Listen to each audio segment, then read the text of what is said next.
Bem-vindos, eu sou a Rita, faço parte da organização da Ampla. Este debate vem falar de inclusão nas salas de cinema. Começo por apresentar o nosso painel de convidados. Temos o Pedro Borges na ponta, produtor, distribuidor da Midas Filmes e exibidor também.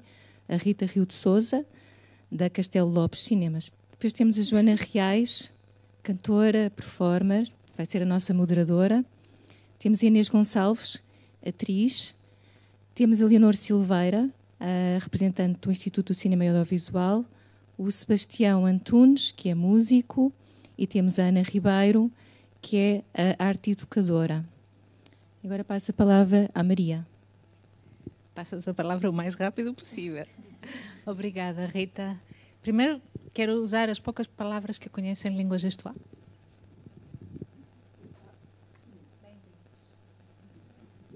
Sou a Maria Vlacho, sou diretora executiva da Acesso Cultura e temos muito prazer, primeiro, em ver esta terceira edição da Ampla. É mesmo um prazer enorme ver este projeto crescer, consolidar-se e estar cada vez melhor. Façam um favor, sim, passem.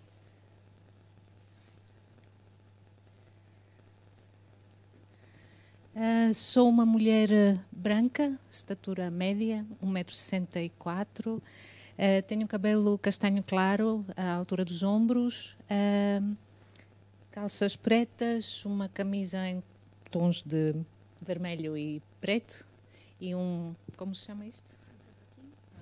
Uma malha preta. A área do cinema, como dizia a Rita, é a área dentro daquelas com as quais a Acesso Cultura trabalha, onde menos evolução temos visto em relação, por exemplo, aos museus, aos teatros, mais recentemente na área da música ao vivo. É um tema que temos vindo sobre o qual temos vindo a conversar com várias das pessoas aqui presentes hoje, e eu gostava de vos contar 3 breves histórias daquilo que tem sido o ganhar consciência da Acesso Cultura em relação a uma série de questões relacionadas com o cinema. Acho que foi em 2019 que recebemos uma chamada do José Pedro Amaral. Não conhecíamos, ele descobriu-nos e perguntou-nos se não poderia ver o filme A Herdade, que tinha acabado de sair, toda a gente falava do filme, com audiodescrição. Tentámos a produtora naquele ano, não houve resultados. Acho que no ano seguinte a RTP apresentou o filme pela primeira vez na televisão. Quando soubemos, não íamos a tempo para ver a audiodescrição, portanto, nem naquele ano foi. Só quando a RTP passou pela segunda vez o filme, que deve ter sido talvez 3 anos depois da sua estreia, é que o José Pedro Amaral, que não pode estar aqui hoje connosco, mas vai ver a gravação depois, pôde ver o filme que queria. Acho que foi um ano depois que conhecemos a Didia Lourenço, que é presidente da Bengala Mágica, uma associação de pais que têm filhos com deficiência visual. E lembro-me da Didia, naquele primeiro encontro, partilhar connosco a sua angústia, porque o seu filho, pequenino, com deficiência visual, estava prestes a descobrir o cinema. E eu não consigo imaginar como esta descoberta pode provocar uma angústia. Na altura não conseguia imaginar, agora consigo. E não deveria ser assim. Terceira história, a Ana Ribeiro comentou quando fizemos um post no Facebook em relação ao prémio que o João Canijo recebeu no ano passado em Berlim. E a Ana comentou, e eu, por que é que não posso ver os filmes que se fazem no meu país? 3 pequenas histórias que mostram, não é, o grande desafio que temos pela nossa frente, mas que não é um desafio indomável, posso dizer assim.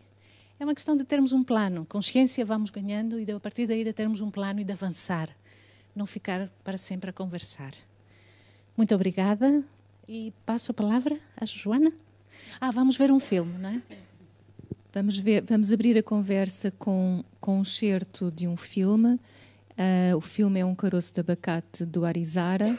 Vamos mostrar com recursos de acessibilidade. Quero só dizer-vos que no caso da audiodescrição, quando nós mostramos os filmes, portanto, não é aberta para a sala. Portanto, as pessoas têm acesso a este recurso através de um audioguia que requisitam, onde ouvem o fecheiro áudio da audiodescrição.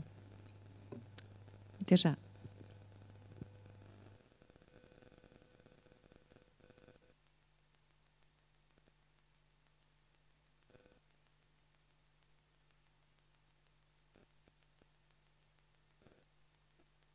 Estacionado, o homem põe um cigarro na boca.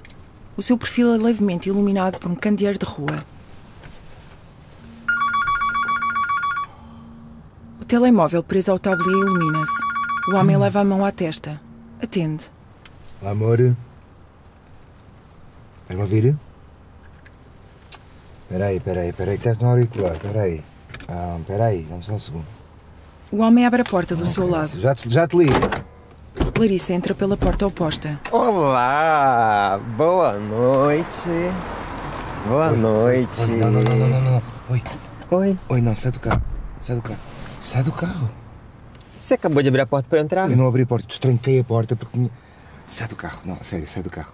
Não vou sair. Queres ver como sais? Sai do carro. Eu não vou sair do carro. Queres ver como vais sair do carro?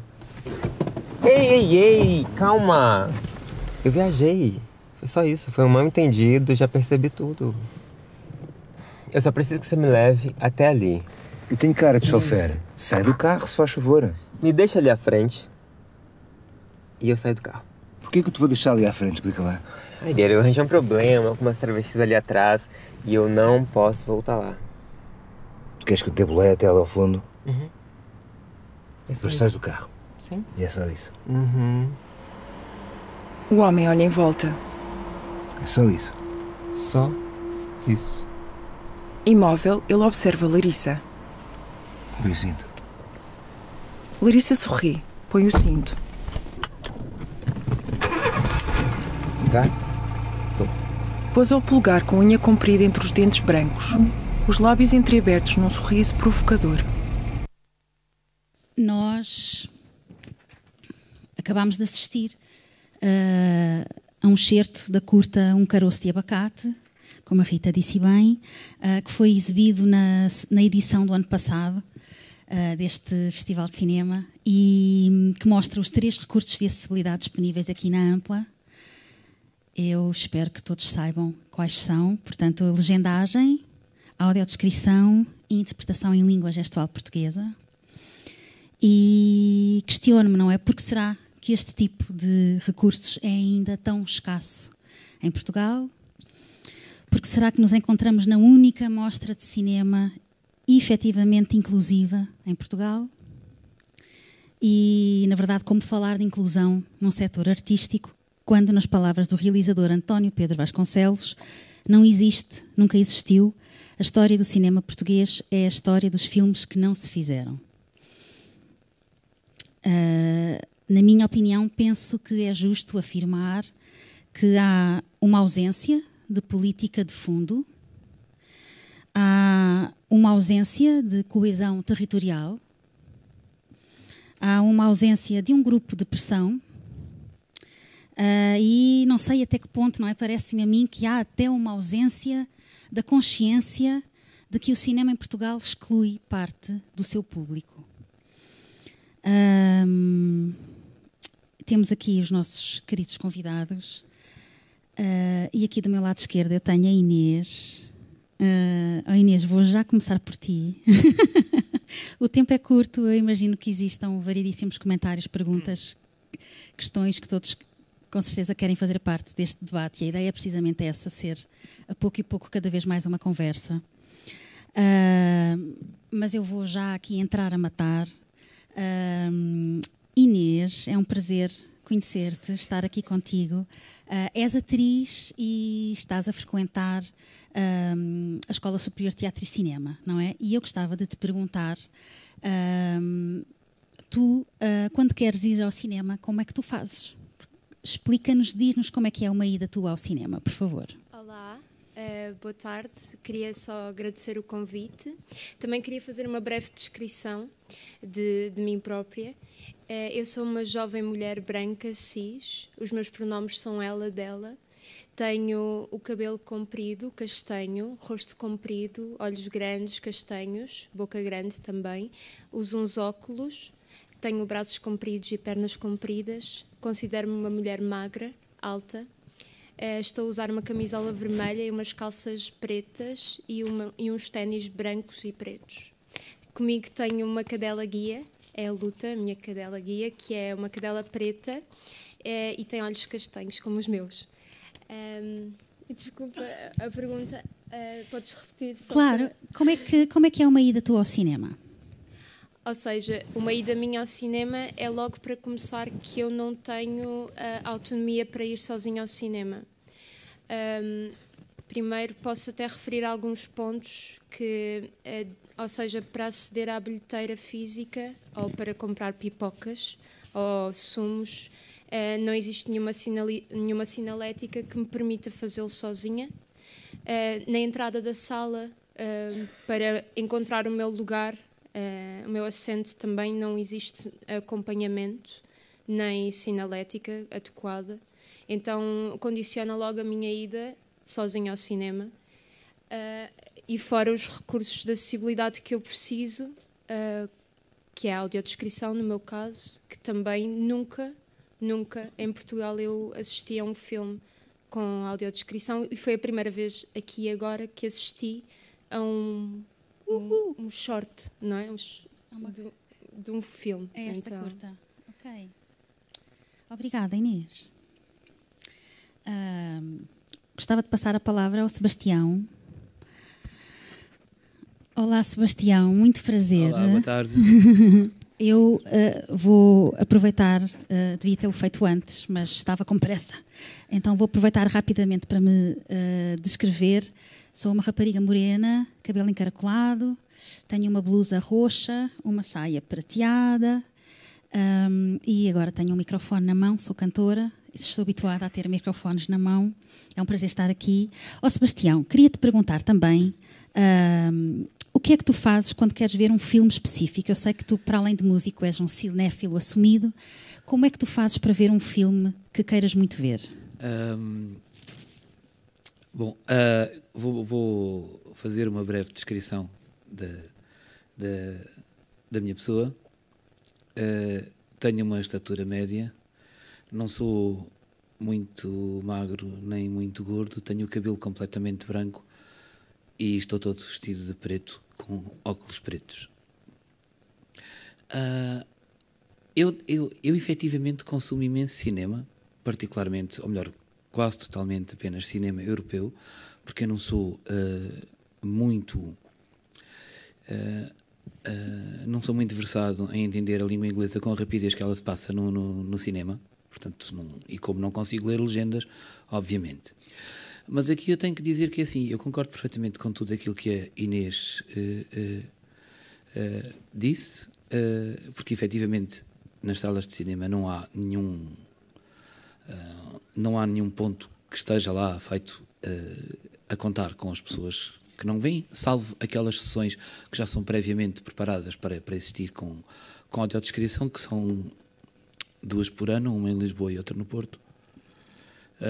Há assim um filme escolhido de vez em quando, e é uma coisa muito nova, né? Portanto, eu para já queria expressar aqui a minha alegria por isto estar aqui a acontecer, porque só o facto de isto estar a acontecer já é o começo de um caminho, não é? Porque é um caminho que provavelmente há 10 anos praticamente nós não ouvíamos falar disso, mas eu acabo por ter que recorrer, e aqui sou um bocadinho privilegiado, à companhia.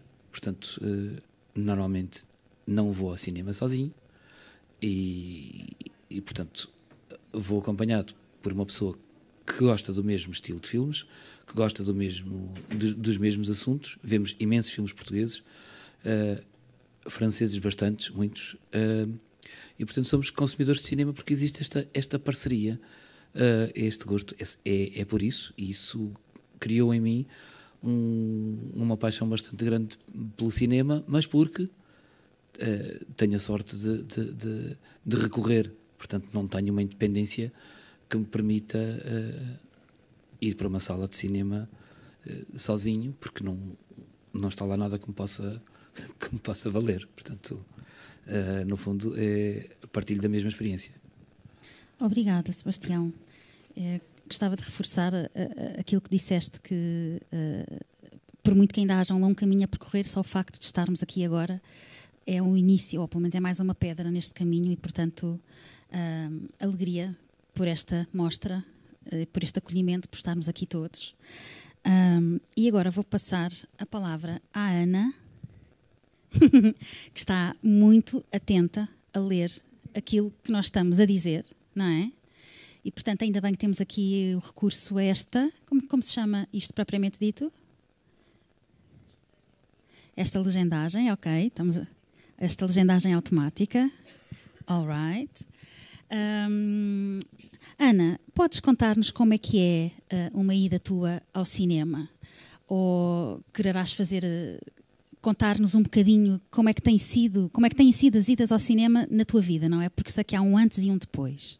Se te sentires confortável para partilhar, penso que seria importante aqui para a nossa discussão. Obrigada. Olá, boa tarde. Se calhar vou começar por tentar fazer uma audiodescrição minha que nunca fiz, é a primeira vez. Então sou uma mulher sou baixa, compacta, tenho olhos e cabelo castanho, o cabelo já está a ficar um bocadinho grisalho, tenho o cabelo muito curto e atrás de cada orelha tenho um implante coclear, que é o que me permite ouvir. Portanto, eu sou surda há 4 anos e meio, sou uma surda oralizada, como devem ter percebido até agora, não sei língua gestual portuguesa, sou nativa em português e em português que comunico como surda e, portanto, preciso de legendas. Quando estou 1 para 1 consigo comunicar fazendo leitura labial, mas em grupo ou em situações culturais como o cinema, preciso de legendas para perceber o que é dito. Venho de uma área cultural também, eu sou designer de comunicação e durante 20 anos fui professora, durante 20 anos até ficar surda, fui professora de artes visuais e de artes circenses. Tenho bastante formação em dança e em circo. Tive que reinventar esta minha profissão devido à surdez. Eu era, paralelamente, aquilo que eu chamava uma espectadora profissional, porque eu era compulsiva a ir ao teatro, à dança ou ao cinema, menos a concertos. E em relação ao cinema, era particularmente fã de cinema português. E ao ficar surda, fiquei privada, pelo menos, do teatro e do cinema português. Há um único filme que eu consegui ver nos últimos 4 anos e meio no cinema, no nosso cinema, e se calhar é a história que eu quero contar. Aquele que eu não vi, que a Maria no início falou, vou ver na sexta-feira, porque felizmente, como o Canijo ganhou o prémio, vou ter direito a legendas no filme do Canijo. Eu fiquei muito zangada quando o filme passou, porque gosto muito dos filmes do Canijo, fiquei muito zangada por não o poder ver e agora, sexta-feira, já tenho aqui bilhetes para eu ir ver. Mas estava a contar que vi um único filme que, a dada altura, eu realmente sentia muita falta de ver cinema português e predispus-me a ir ver um filme sabendo que não ia perceber nada do que era dito, não é? Porque era um filme muito visual, porque fui ver o Pedro Costa e, portanto, achei que ainda assim eu ia ter uma experiência, porque os filmes dele são realmente muito visuais, são muito, muito fortes.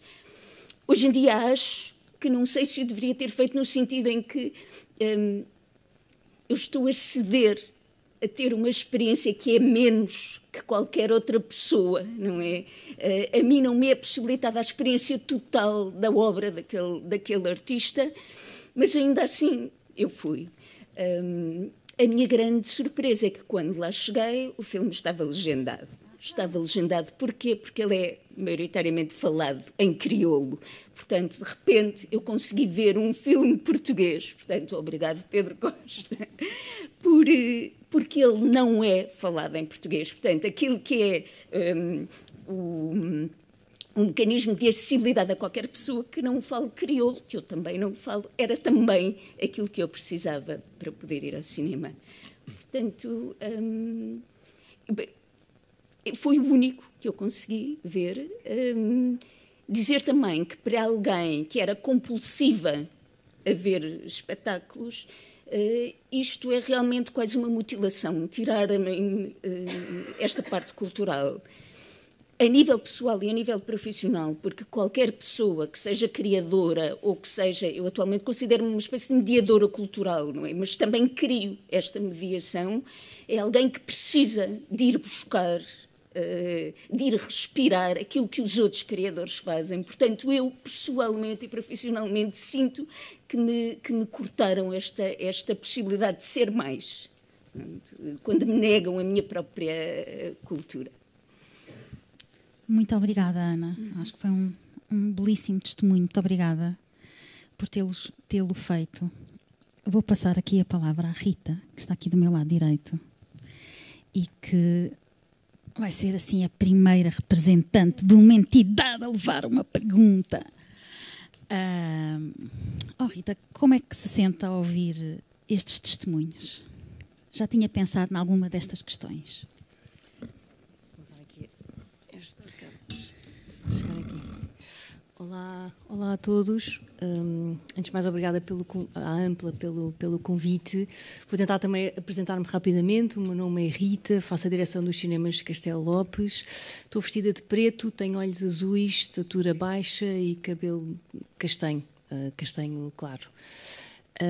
Sim, já tinha pensado nestas questões. A Maria do Acesso Cultura, minha testemunha, há uns anos atrás, dentro do grupo da Castelo Lopes, tínhamos um cinema um bocadinho mais especial, que era o Cinema da Vila, um cinema em Cascais, onde tentámos efetivamente ter algumas sessões mais inclusivas, e daí as primeiras conversas que tivemos com o Acesso Cultura. E é importante até esta conversa porque chegámos à conclusão que os investimentos que seriam necessários para nós sozinhos, cinema, podermos avançar com qualquer tipo de sessão mais inclusiva, eram incomportáveis para nós, a não ser que fosse sessões, ou seja, eventos concertados entre a distribuição e a exibição. A exibição sozinha, e era mesmo muito difícil conseguirmos avançar, e avançando seria com uma sessão única que teria pouca expressão, teria certamente também pouca adesão, como tem tido algumas sessões que têm existido. Eu, se calhar deixe-me só contextualizar que Portugal, na exibição e na questão da inclusão nos cinemas, está mesmo muito atrasado, ou seja, o tema não se fala, não é um tema que se fala dentro da exibição, não é que seja sequer um tema tabu, é um tema completamente inexistente dentro da exibição. Eu falo dentro da exibição do circuito comercial, principalmente. Já existiram algumas tentativas por parte, nomeadamente, dos cinemas nós, aqui no Cascais Shopping. Eles faziam uma coisa que chamavam sessões descontraídas. Houve uma tentativa, acho que 2018. O que é que aconteceu? Fizeram 3 ou 4 sessões, obviamente não correram bem, porque 3 ou 4 sessões não chega, não é? Ou seja, a informação não chegava ao público-alvo, e por isso essas sessões, ao fim de 3 ou 4 vezes, acabaram por cancelar. Quando a Maria diz que no cinema é onde tem havido menos evolução, eu diria até quase evolução zero, porque não tem mesmo qualquer expressão em relação aos museus ou em relação aos teatros. Não sei se é comparável, Maria, porque os museus e os teatros têm um financiamento que estes cinemas de centro comercial não têm. Tem um modelo de negócio diferente, certamente, e por isso o tema devia estar em cima da mesa, é verdade. Eu queria só dar aqui o exemplo do Brasil, que é um dos países que nós temos acompanhado mais de perto nestas questões.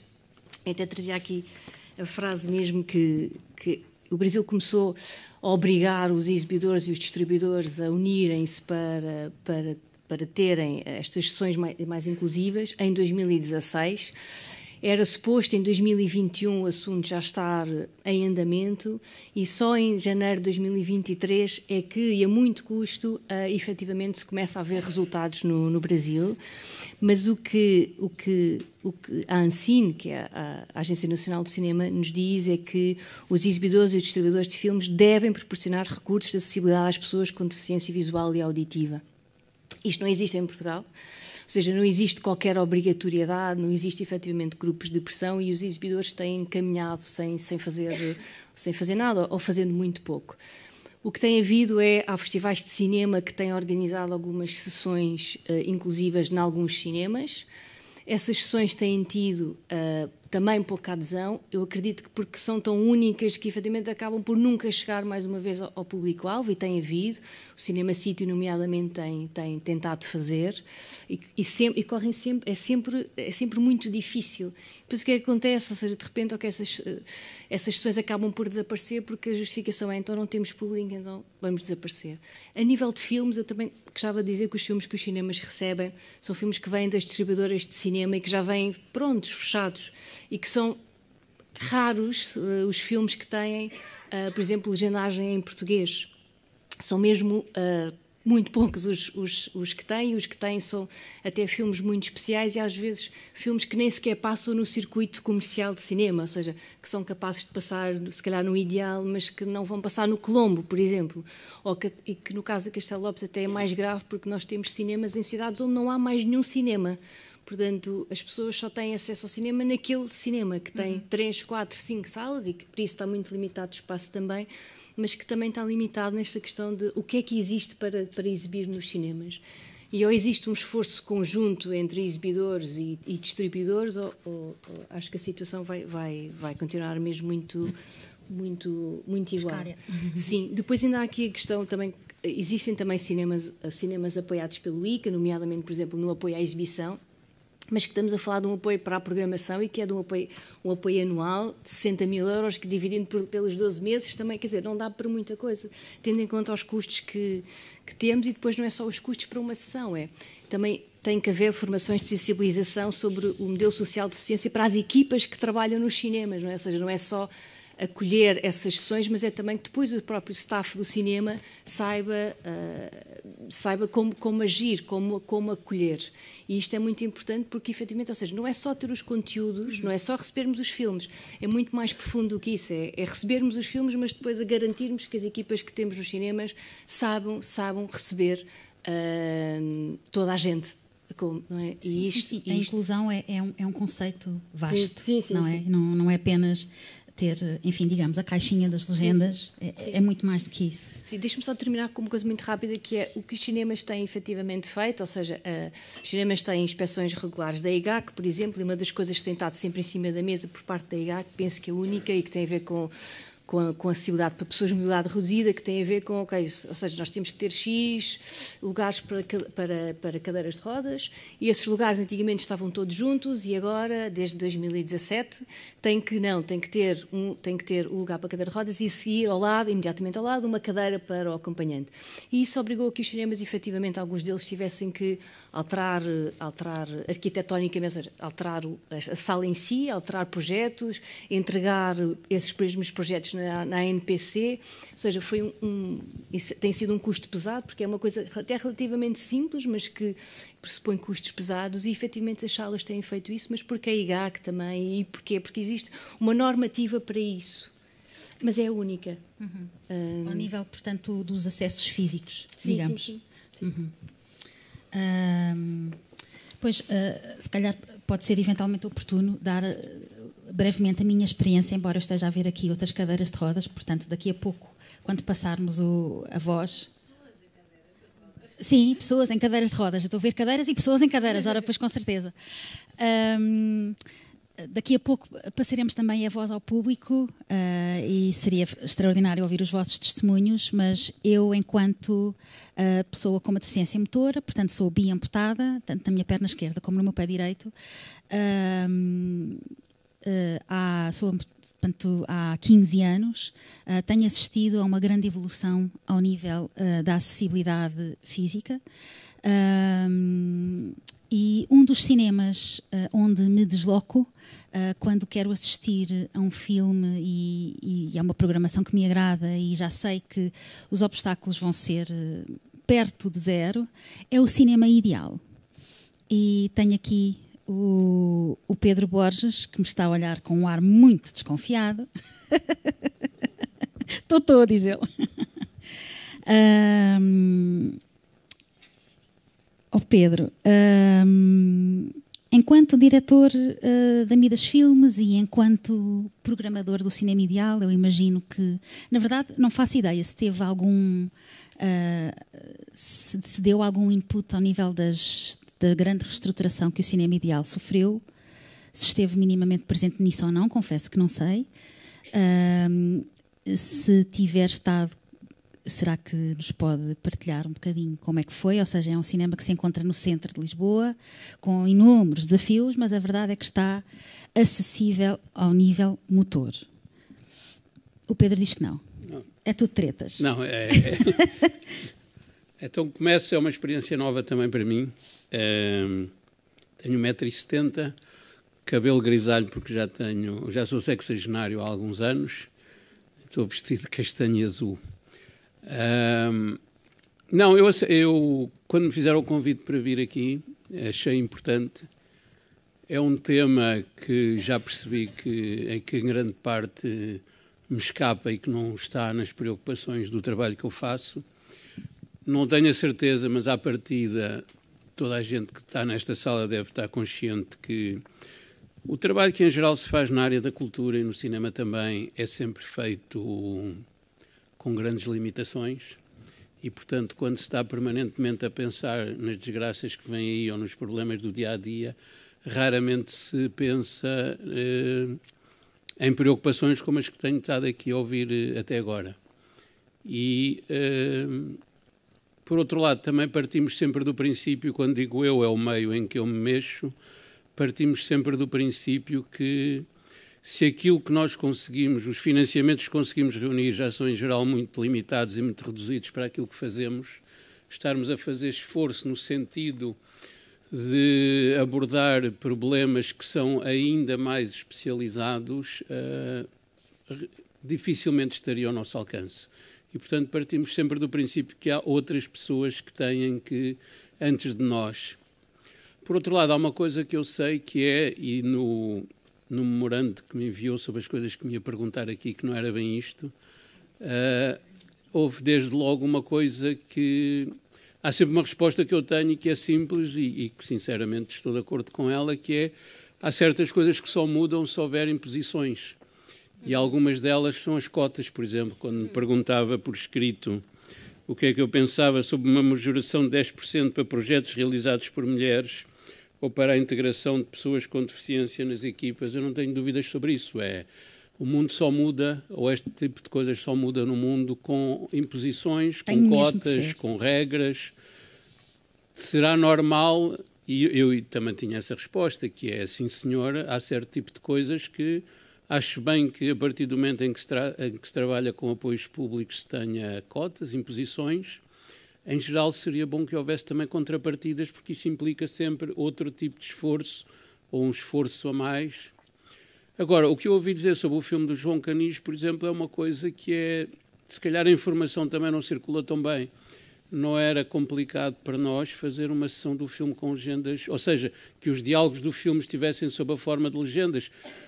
Não é nada que nós não tenhamos. A RTP, por exemplo, que participa muitos filmes portugueses, pede sempre o texto dos diálogos e, portanto, nós temos convertê-lo em legendas. Não é um trabalho extraordinário nem que tenha grande custo, pelo contrário. Até porque nós temos dos filmes em geral legendas em inglês, em francês, às vezes noutras línguas, e nos últimos anos tornou-se hábito no Ideal e no Trindade, no Porto e noutros cinemas, uma vez que hoje em dia já há algumas pessoas estrangeiras que não dominam o português a viver em Lisboa e noutras cidades, e portanto é normal fazer essas sessões com legendas em inglês e portanto seria também normal fazê-las com legendas em português para as pessoas com deficiência auditiva poderem assistir a essas sessões. Agora, digo sinceramente, nós todos os dias começamos a trabalhar, a pensar como é que chega ao fim do dia. Não quer dizer que não tivéssemos de ter essa obrigação, mas também, quando as pessoas estão disponíveis para isso, acho que não é difícil. Há pequenas coisas que são fazíveis sem que isso implique custos ou que não haja... E não tenho dúvidas que há um certo tipo de coisas, voltando um bocadinho às imposições ou às cotas, eu acho natural que a atividade cultural que está dependente, já não falo sequer de... Há equipamentos, há cinemas que são propriedade de autarquias ou que são mesmo do Estado, no Estado Central, e portanto aí acharia até mais natural que fosse por aí que esse tipo de coisas começasse a nível pela lei, não é? Ou os festivais, que são iniciativas que mais facilmente poderão fazer isso, não é que sejam mais financiadas que o resto da atividade corrente. São um bocadinho, mas não é por aí a diferença. Mas não creio que fosse... Agora, como é que isso consegue depois que esse tipo de coisas tenham, como dizia a Rita, que é podem-se fazer coisas pontualmente, por boa vontade, com sinceridade, tudo isso, mas se não for qualquer coisa de sistemático, organizado, tenho dúvidas que isso tenha... Pois, de facto, obrigada, Pedro. O grande problema do cinema português, parece-me a mim, não é uma questão de escala, não é? Ou seja, os custos são sempre superiores à rentabilidade, e como é que nós saímos desta pescadinha de rabo na boca? Eu acho que andamos há séculos a tentar sair desta pescadinha de rabo na boca. E eu vou agora virar-me aqui para o meu lado esquerdo, onde eu tenho a Leonor. Muito prazer, muito gosto, obrigada por estar aqui connosco. Leonor, enquanto representante do ICA, o que é que nos tem a dizer, e especificamente em relação a esta questão da lei, portanto, o que está, o que não devia estar na lei, relativamente não só à majoração que já existe relativamente a projetos liderados por mulheres, porque não estender, parece-me a mim que sou leiga nestes assuntos, porque não estender esta questão da majoração também à integração de pessoas com deficiência nas equipas, visto que já há um antecedente, e também perguntar-lhe ao nível dos concursos públicos, portanto, no fundo, gostava que me dissesse, porque eu não tenho a certeza, ao nível dos concursos públicos que o ICA financia, se existe alguma obrigatoriedade, alguma linha relativamente às acessibilidades, aos recursos de acessibilidade, ou não, e se não, para quando? Perguntas difíceis. Assim não, ou não? Assim está bom. Bem, eu tenho que pôr aqui. Boa tarde, é um prazer estar aqui em representação da direção do Instituto de Cinema. O meu nome é Leonor, eu tenho 1,78 m de altura, sou a mais alta. Tenho olhos azuis, tenho cabelos claros, tenho 53 anos, faço cinema desde os 17, sou atriz de cinema. E também trabalho no Instituto de Cinema e Audiovisual na parte internacional de fundos europeus para a coprodução do nosso cinema com outros pares, sobretudo na Europa. Tentando responder às... Quantas? 5, 6 perguntas que me fez? Não. 10. 10. Eu fiquei com a principal na cabeça. Não, nos concursos do ICA não há nenhuma obrigação em relação ao assunto que nós hoje aqui nos traz a todos. Não há de maneira nenhuma. A Maria, a primeira vez que abordou o Instituto, creio que foi há pelo menos em 2019, e o Instituto começou, de facto, a despertar para toda uma realidade que tem sido foi dita pela Rita e foi dita pelo Pedro, que até então não era tida em conta. E depois veio a pandemia, tudo parou, mas a Maria há pouco disse uma coisa nas boas-vindas, nas palavras dela, que era tentar passar das palavras à ação. A Acesso Cultura tem, de facto, feito isso, mas é única. Não há mais. Falaram há pouco dos distribuidores e dos exibidores, sem dúvida que têm que estar juntos, sem dúvida que tem que haver contrapartidas e sem dúvida que, nesse caso, é um Instituto de Cinema e Audiovisual que eu tenho que fazer. O dinheiro já é algum em termos de orçamento do Instituto, mas, não obstante, a produção de cinema é o grande bolo dos apoios e dos concursos de atribuição financeira a fundo perdido, portanto, acabam por ficar muitas pontas soltas e esta é uma delas. O Instituto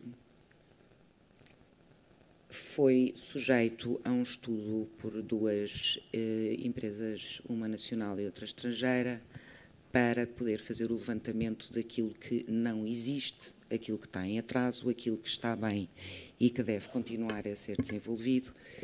E um dos pontos para o plano estratégico do ICA, Instituto de Cinema e Audiovisual, de 2024 para 2028, um dos pontos, e que carece de melhorias urgentes, é o acesso das pessoas com deficiência às obras cinematográficas e audiovisuais.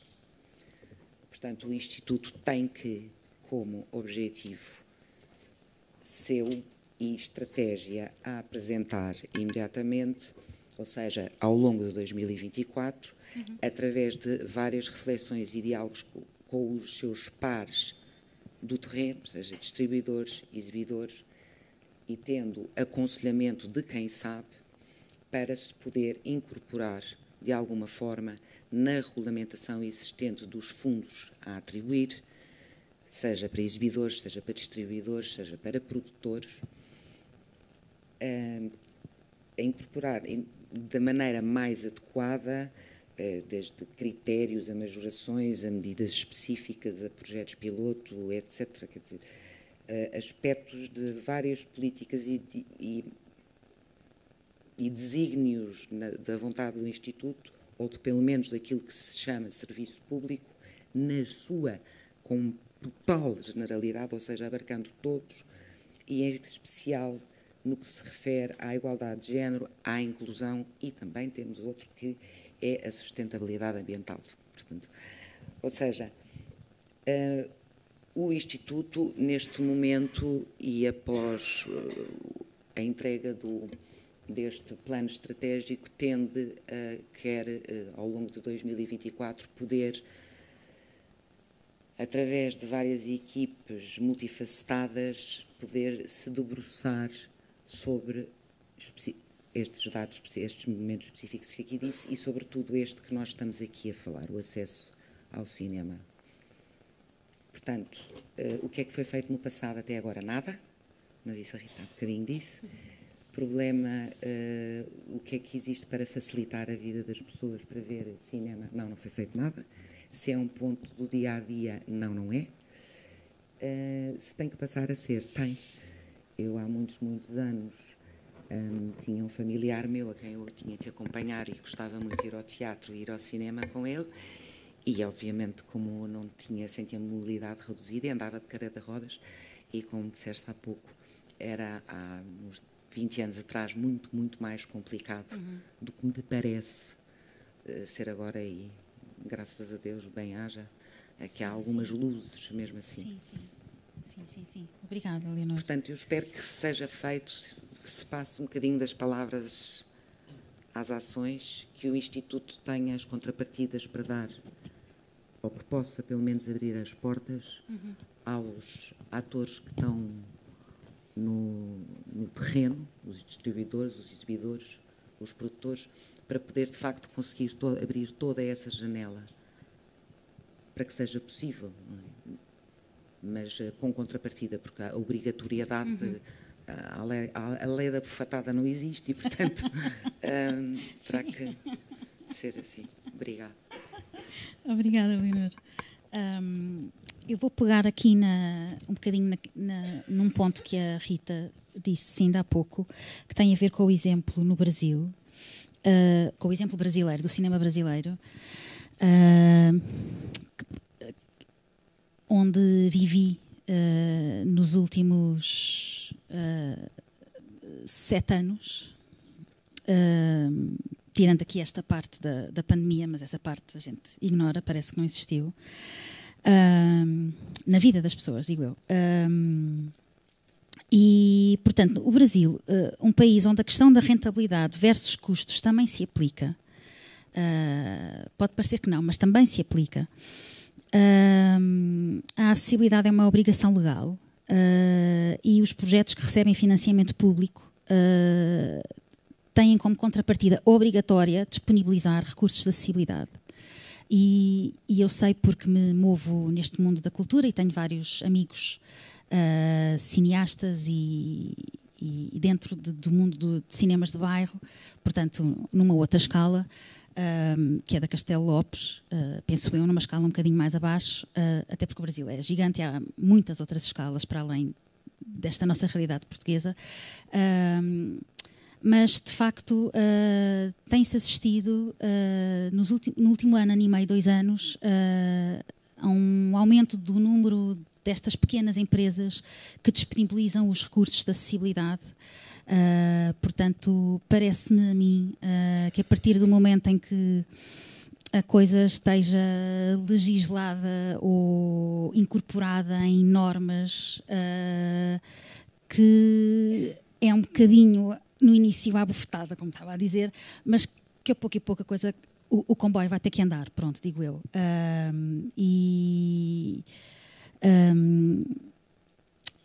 E uma das contrapartidas é efetivamente a integração de pessoas com deficiência nas equipas, e existem outras, portanto, democratizar ainda mais, neste caso, o cinema, levar sessões de cinema, workshops, enfim, a populações desfavorecidas. E, portanto, alegra-me, e também falando no exemplo espanhol, que a Maria me trouxe aqui nas minhas pesquisas, que no início de 2023, portanto no início do ano passado, foi criado um projeto de lei para que as pessoas com deficiência possam ter acessibilidade no cinema, onde se estipula que as empresas audiovisuais que queiram receber ajudas na disponibilização dos recursos de acessibilidade, como a Rita dizia, que não é fácil, têm obrigatoriamente de cumprir com as cotas, e portanto parece que há aqui assim uma pescadinha de rabo na boca, mas no sentido de entreajudas. Alegra-me ver que existem exemplos lá fora, e o Brasil parece um país distante, mas a Espanha está aqui ao lado. E eu tenho aqui assim uma pergunta um bocadinho, não sei se tem resposta certa, mas ainda para a Leonor, a partir da sua vastíssima experiência no cinema, e parece-me não só nos palcos do cinema, como também nos bastidores do cinema, qual é que acha que é o principal ou os principais obstáculos? Ou seja, porque é que nós só estamos a ter esta conversa que não passa disso agora, em 2024? É mesmo somente uma questão de dinheiro? É. Eu quero acreditar que sim. Aliás, nós estamos a ter esta conversa só agora, mas vamos ressalvar que já vem escrito que está errado não haver acessibilidade e que é necessário. Portanto, não é assim tão...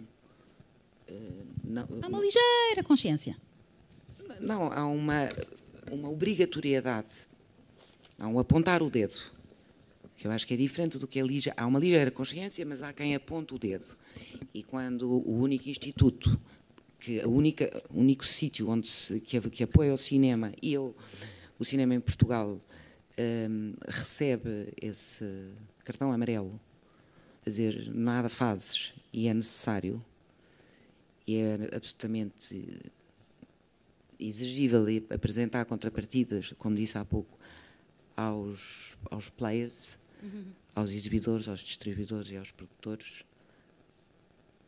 é bom. Eu finalmente posso sorrir um bocadinho e achar que talvez este ano se consiga mexer e trabalhar e incluir isto tudo, todos estes passos, nem que seja pequenos passos, porque até agora nada.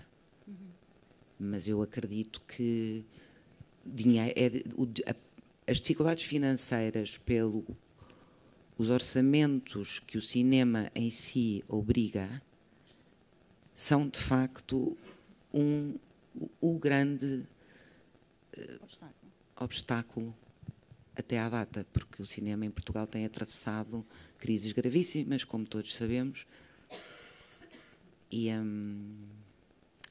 não acredito minimamente que não haja vontade, e isso foi uma das coisas que eu aprendi com a Maria, de poder receber nas salas de cinema muito mais espectadores para o cinema português, que neste momento não podem ir porque não lhes é dada a autorização, a permissão, não é facilitado. A Maria falou-me em qualquer coisa como 1 milhão de pessoas. Portanto, há que ter em conta. Verdade, há que ter em conta também isso.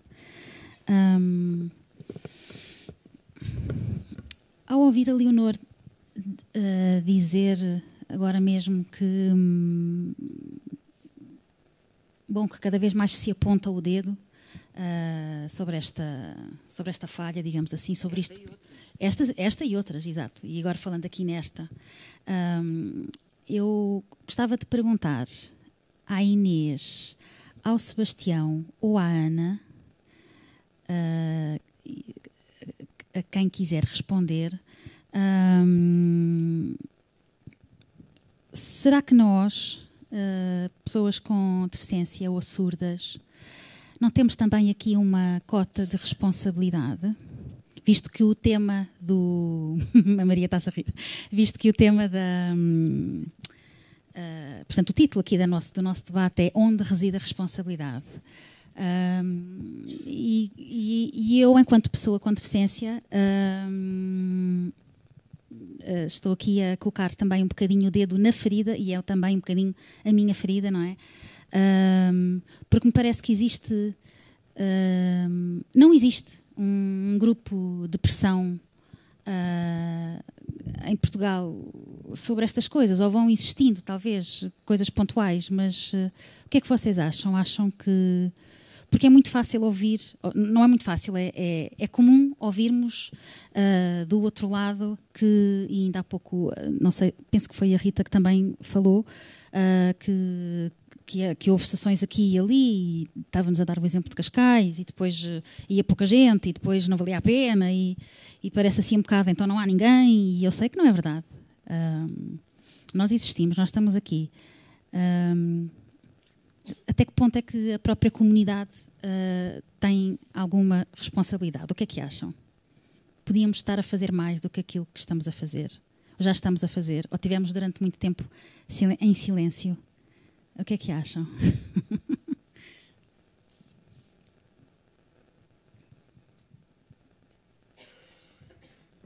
O Sebastião vai dizer qualquer coisa. Estava assim a dar um bocadinho para não haver duas pessoas a falar ao mesmo tempo por causa da tradução. Pronto, tive primeiro que ter a certeza que a Inês ainda não ia dizer, portanto tomei eu Eu acho que a ideia de haver um grupo que trabalha este tipo de coisas é efetivamente uma coisa bastante importante. E todos nós sabemos que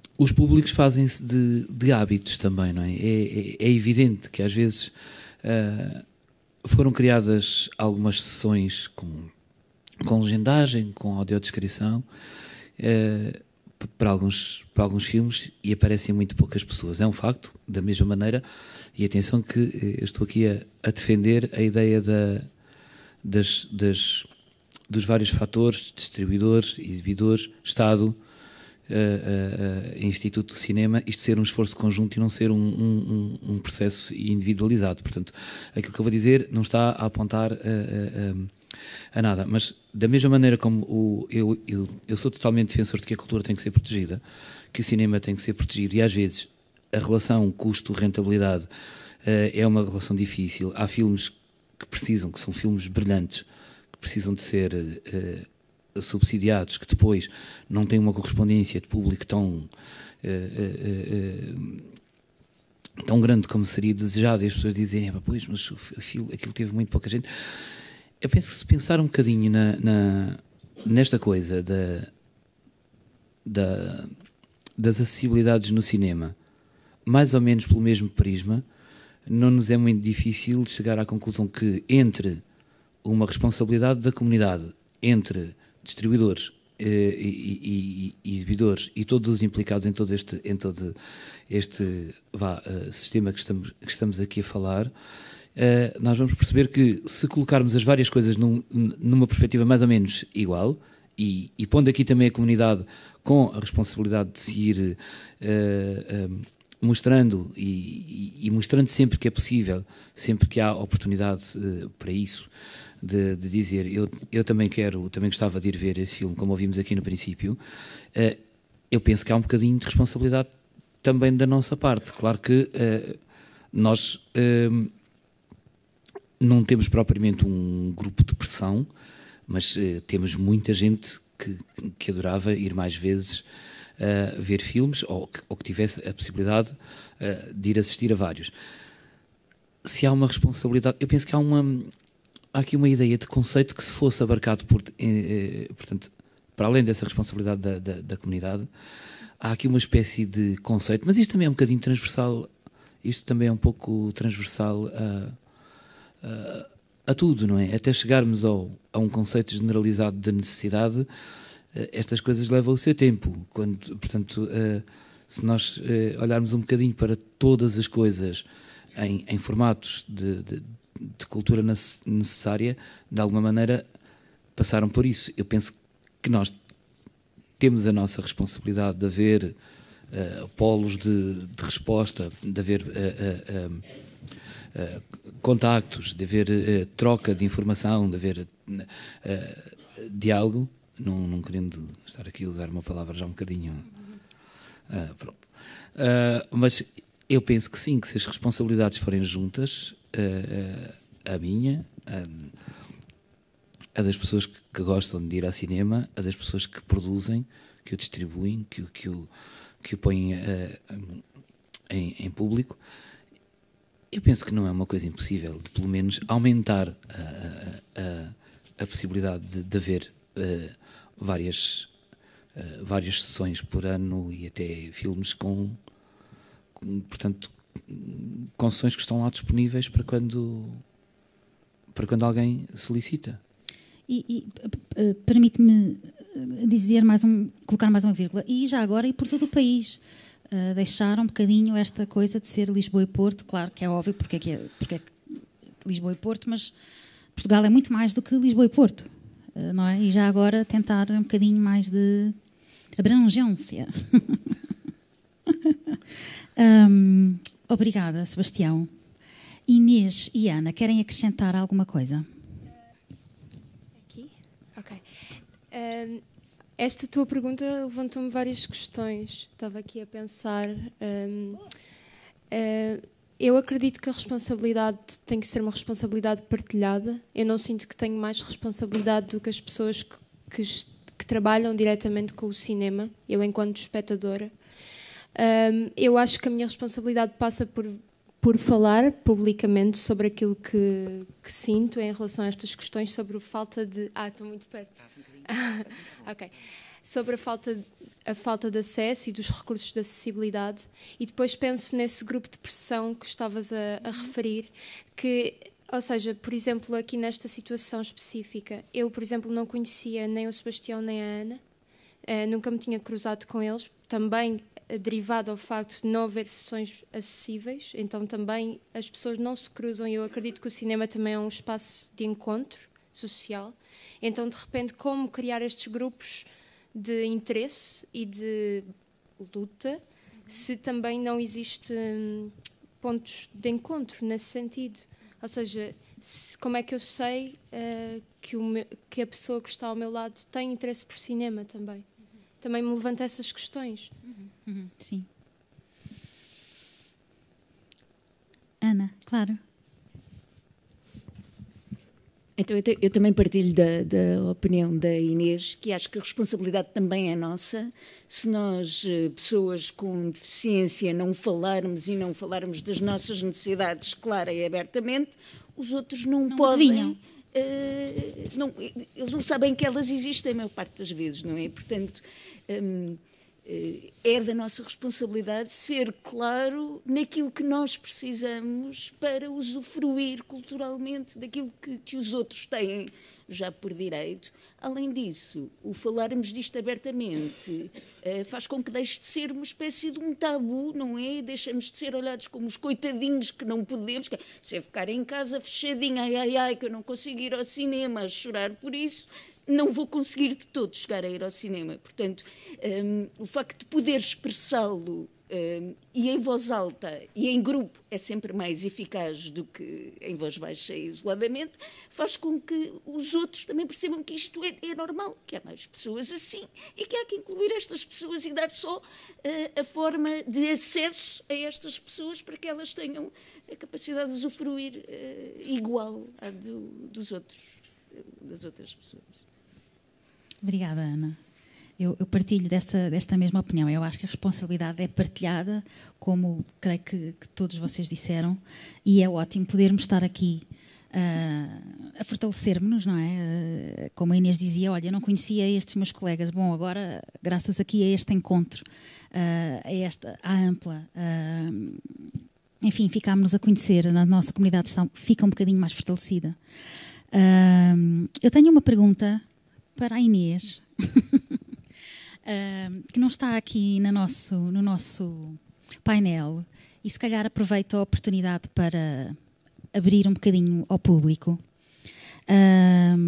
Inês, eu creio que nós falámos um bocadinho sobre isto no ano passado, na edição do ano passado.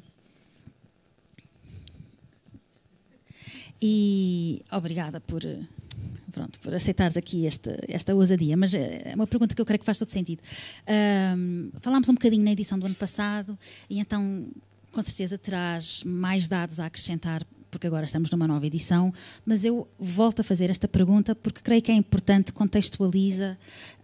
Eu próprio tenho esta curiosidade, quero ouvir-te falar sobre tu que encabeças, e tens outras pessoas na tua equipa, mas enfim, tu que estás aqui com o microfone na mão a falar em nome da Ampla, quais é que são os principais desafios em organizar uma mostra de cinema inclusiva? É lindo, não é? Mostra Ampla, mostra de cinema inclusiva, uau, faz títulos fantásticos, mas e o trabalho de campo? Imagino que não seja fácil. Eu acho que se resume depois de tudo à mesma questão, que é a questão financeira, não é? O grande obstáculo é efetivamente o dinheiro. É a nossa grande dificuldade financeira, porque a Ampla acontece porque existe um apoio privado. O apoio público é muito pouco significativo para a produção da Ampla. Aqui falámos das questões do orçamento, os custos, rentabilidade, etc. Eu acho que a questão tem que estar muito também na produção, ou seja, estamos a falar de distribuidores e exibidores, mas quem é que vai produzir os recursos de acessibilidade?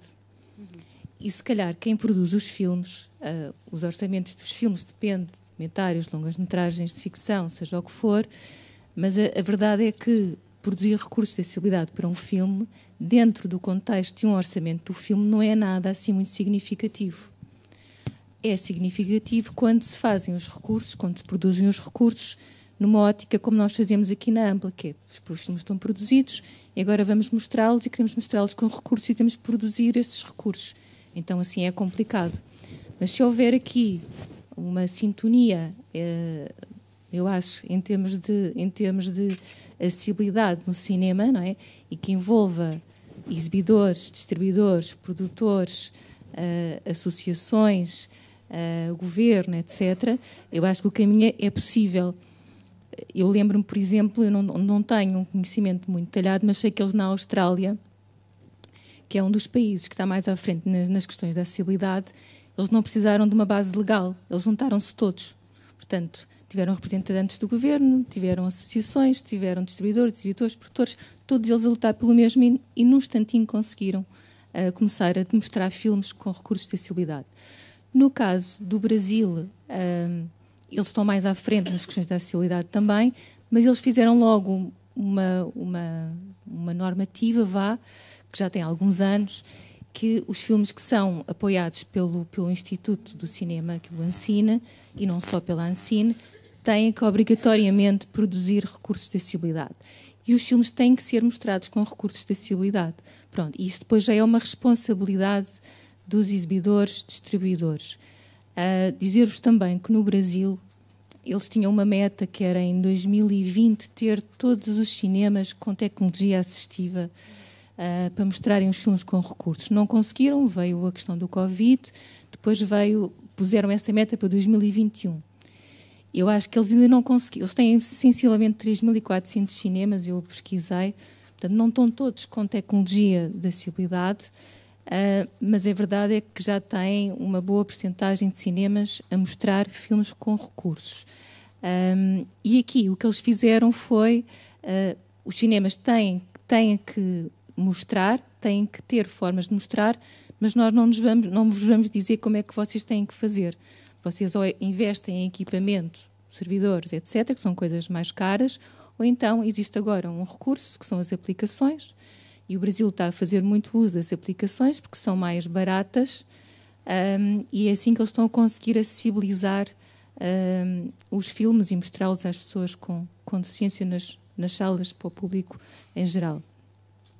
Agora já me perdi, mas dizer-vos também que nos Estados Unidos, por exemplo, os Estados Unidos acho que foi em 2018 que implementaram. Portanto, nos Estados Unidos todas as salas têm legendas, têm equipamento que mostra as legendas para as pessoas com deficiência auditiva e não só, para as pessoas surdas também, e têm a audiodescrição. Portanto, isso no fundo, o que prova é que é possível, há outros países já a fazer. Nós estamos muito no início, mas acho que se todos caminharmos no mesmo sentido, vamos conseguir fazê-lo. Acho que é isso, não sei, perdi-me um bocadinho, mas... Sim, é isso, claro que sim. Portanto, tu, resumindo, e vais ao encontro portanto, aqui da opinião do painel, o grande obstáculo é efetivamente o financeiro. O financeiro, no caso da Ampla, agora se estamos a falar de produzir recursos de acessibilidade no âmbito da produção de filmes, eu creio que isso não vai ser um problema, porque estamos a falar de uma percentagem muito pequenina de um orçamento de um filme. Uhum. Portanto, depende, obviamente, que os filmes são curtas, são longas-metragens, têm valores diferentes para a produção dos recursos, mas, por exemplo, o Pedro Borges estava a falar da questão das legendas. As legendas é uma coisa facílima de implementar, porque o ICA já pede uma lista de diálogos também quando se entrega os materiais dos filmes. Portanto, passar de uma lista de diálogos para uma legendagem é um custo muito pequenino. Sim. Portanto, esse seria muito fácil de implementar. A audiodescrição é um recurso mais caro, assim como a interpretação em língua gestual portuguesa, mas ainda assim, num contexto de orçamento da produção de um filme, fazível, perfeitamente fazível. E se quiserem que vos dê uma ideia de valores, mas quanto é que custa? Um filme, uma longa-metragem de 2 horas, pode custar, com todos os recursos de acessibilidade, 3.000 euros, 4.000 euros. O ICA apoia, por exemplo, documentários com 80.000 euros. Apoia longas-metragens de ficção, 500.000 euros, acho eu.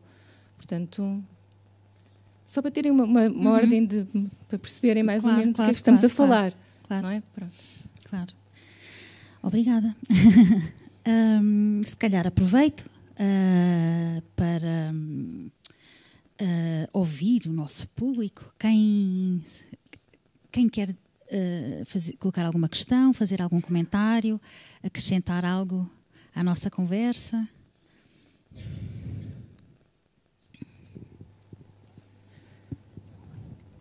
Boa tarde a todos. Meu nome é Wagner, mais conhecido pelos deficientes visuais como Wagner Maia. Eu sou cego, sou brasileiro. Lá no Brasil eu sou empresário, mas vim para Portugal colaborar com o pessoal da APEC, Associação de Deficientes Visuais, como professor ali, implementação de educação à distância e tudo mais. E eu queria fazer algumas considerações a nível de trazer um pouco da nossa experiência brasileira, que já foi bastante comentada aqui, e focar um pouquinho no lado das soluções que a gente poderia encontrar, porque, por exemplo, se esse encontro aqui ele acontece todo ano, eu acho que seria muito triste a gente refazer esse encontro no próximo ano e repetir os mesmos discursos. Então, a gente, no Brasil, para poder chegar a tudo isso que já foi dito, a gente sempre teve muito debate no sentido de até entrosamento de grupos também para intervir politicamente para que isso acontecesse. Eu, por exemplo, sempre fui muito atuante dentro do parlamento brasileiro, tem até vídeos meus lá no YouTube e tudo mais falando no parlamento, que a gente, ao chegar para discutir esses assuntos no parlamento, eu já ouvi muitas vezes de deputados, senadores, que eu acho que não existe aqui, a seguinte questão: Wagner, nunca veio nenhum deficiente visual aqui para poder dizer o que vocês precisam. Então, se vocês não vierem dizer para a gente o que vocês precisam, como fazer, trazer talvez até um projeto rascunhado, a gente não vai saber o que vocês precisam e a gente não tem competência para poder elaborar algo em nome de vocês. Então, tem que vir de vocês. Por isso, eu acho que seria, talvez, uma boa solução a gente compor. A gente, que eu falo porque eu estou aqui no meio, mas eu não obrigatoriamente preciso fazer parte. Um grupo que pudesse estar trabalhando em cima dessas questões de normatização, seja das agências ligadas ao governo que financiam, não sei se isso existe aqui em Portugal, o cinema, ou que, similar à Ancine brasileira, que já foi citada, né, que é a Agência Nacional do Cinema, para poder, então, jogar por dois lados. Por um lado, para poder mexer nessa parte da regulamentação de como seria essa contrapartida de quem vai ganhar dinheiro com o cinema. Então, o que ele vai ter que oferecer em troca, questão da acessibilidade, por exemplo. E também o que se poderia fazer de projetos de lei para se passar isso no parlamento. E sim, como vocês colocaram, tem certas coisas que só vão pela base da imposição, e mesmo assim a gente não conseguiu isso no Brasil de uma hora para outra. Isso foram anos e anos, foi mais de década a gente brigando por isso e as pessoas tentando, geralmente produtores, grandes empresas, tentando prorrogar isso, talvez até para não cumprir. E hoje em dia eu diria que de 70% a 90% dos cinemas brasileiros já oferece recurso de acessibilidade, inclusive filme legendado e tudo mais. Mas assim, isso não veio porque as pessoas são boazinhas, isso veio exatamente devido à nossa organização para fazer com que isso daí acontecesse. Se bem que em Portugal eu acho que ainda tem um outro agravante, que a maioria dos filmes que são exibidos, seja na televisão, seja no cinema, eles ainda são legendados. Então, o deficiente visual em Portugal ele tem um interesse por filme ainda muito menor do que o do Brasil. Não adianta a gente falar só da audiodescrição se esse consumidor não souber falar o inglês, por exemplo. Então, quando se for falar de audiodescrição de filme legendado, aí vai ter que entrar o audiodescritor e o leitor de legendas, vai ter que entrar isso duplamente. Mas a gente ainda tem, eu vejo aqui em Portugal que tem muito espaço até para empresas de dublagem, empresas de audiodescrição, e sim, por que não incluir nos regulamentos de apoios a projetos essa questão da acessibilidade. Mas, para encerrar, então, a minha sugestão aqui é que a gente saísse daqui, talvez, quem sabe, com um grupo de representantes, de pessoas que pudessem se reunir para discutir e elaborar alguma coisa. E uma coisa importantíssima, que eu sempre escutei dentro do Parlamento brasileiro. Assim que eu chegava para poder conversar com qualquer deputado ou senador, a primeira pergunta que eu escutava, antes daquilo que eu falei, era assim: a quem você representa, a quantos você representa? Então, não adianta alguém ali bater a porta de um ou de outro sozinho. Se a gente não tiver uma representatividade, ou pelo menos mostrar, olha, nós somos um grupo aqui formado pelas associações tal, tal, tal e tal, pelo pessoal da Culturgest, pelo Instituto do Cinema e Audiovisual, se a gente não demonstrar essa união, eles não têm motivo para poder atender a uma pessoa só. Porque quando a gente vai falar de legislação, essa legislação ela não pode ser para atender ao interesse pessoal, ela tem que ser para atender ao interesse coletivo. Então, daí a importância da gente juntar cabeças pensantes de diferentes instituições e áreas para poder, quando chegar a propor alguma coisa, fazer isso de uma forma que demonstre um apoio coletivo e que vai abranger ao maior número de pessoas possível. Era só isso. Obrigado. Obrigada, Wagner. Muito obrigada pelo teu testemunho. Há mais pessoas com o braço no ar.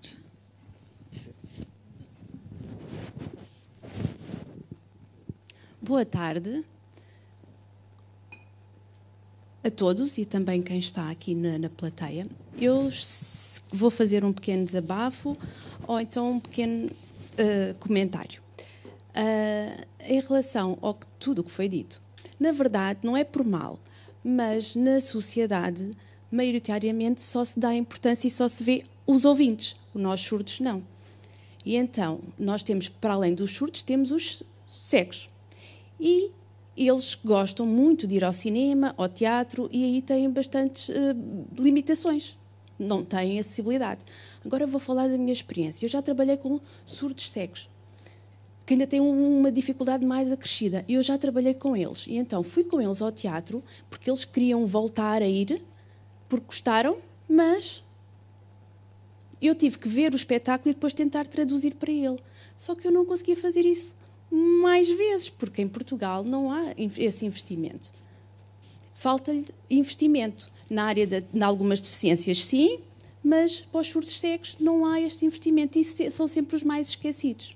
É preciso lembrarmos de todas as áreas da deficiência e também dos surdos cegos, porque eles sentem a vibração, têm a expressividade e é difícil chegar a eles, mas temos que fazer este alerta também a este pequeno grupo, surdos cegos. Obrigada.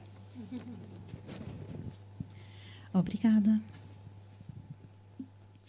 Eu acho que havia mais perguntas a serem comentários. Olá, boa tarde.